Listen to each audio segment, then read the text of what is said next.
Hey, we're here on South by Southwest Day 1 with Simian Mobile Disco. What's going on, guys? Alright. Welcome to Austin. Yeah, cheers, man.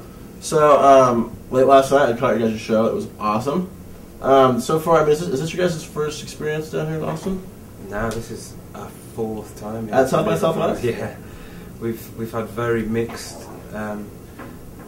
feelings about South by Southwest. The first time we came here was with the band Simian that we used to be in 2000, and we actually split up at the festival.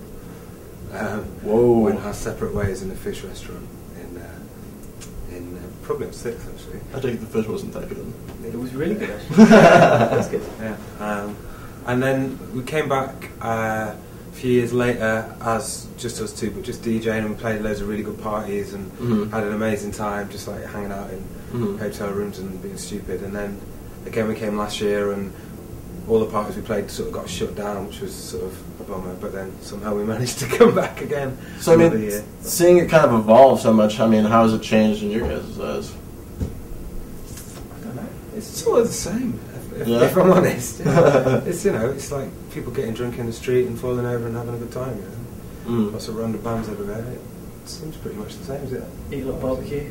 Drink a lot of margaritas. We're going to go to the rodeo tonight, which I'm very excited about. Yeah. Really? I've never been to a rodeo, and it's probably slightly morally questionable, but yeah, I'm really excited. So now I understand you guys have a EP coming out. Can you tell me a little bit about that?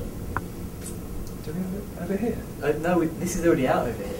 The clock? Yeah, I thought it's out already. To be honest, they were like tracks that we did at the same time as the record, and we just thought it was a nice sort of bookend to the record, and we put them out in the UK. But I think like some of the tracks on there were like already on like the American version of the record and the Japanese version of the record. So I'm not sure if it's new over here.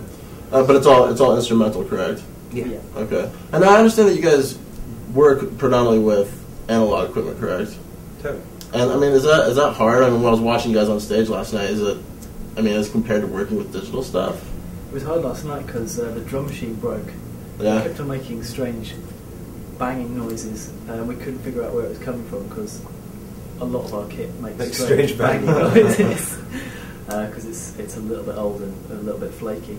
But yeah, I mean, it's kind of that's the side of it that's difficult, you know, is that old kit kind of falls to pieces. But on the other side, it's actually a lot easier because it's kind of big and it's got simple stuff that you can do on it, and you don't have to go through lots of menus. It's very immediate, you know, it's very kind of hands-on, and that's kind of what we like about it. And the fact that those sort of machines have their own personalities and do things you don't expect them to do is half the joy of it, really. Yeah. Kind of, you can rely on the random factor a bit to kind of slightly make things up for you, if you know what I mean. Now, Mr. Ford, I understand that you've been doing lots of production stuff lately, and you worked on a project with Alex Turk. Can you tell me a little about that? Yeah, it's out in the UK in May, I think. It's I don't know. It's just a bunch of songs that Alex had with this other guy called Miles, who's in a band called the Rascals, and they sort of they wrote these songs together, and they obviously didn't fit into the Outtakes thing, so we just decided to go away last summer and record them. But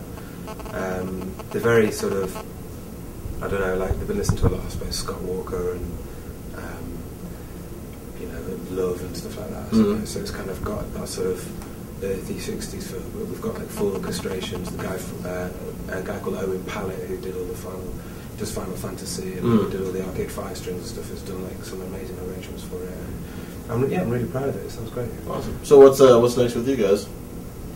We've just been doing a little bit of recording. I mean, I guess like for us this year, we're doing a bit more touring and trying to fit in some more recording, because last year we really only intended to do like a few dozen live shows, and it turned into pretty much the entire year. So we're just really dying to get back into the studio. So hoping for a new album soon? Yeah, I mean, both of us have lots of production stuff on, so it'll probably be the end of the year before we get it finished. We're not going to hurry it. But yeah, like kind of just making start on the new stuff. Excellent. Trying new things out. Well, I'm looking forward to it whenever it comes out. And I appreciate you guys dropping by. Thanks so much. Have fun and awesome.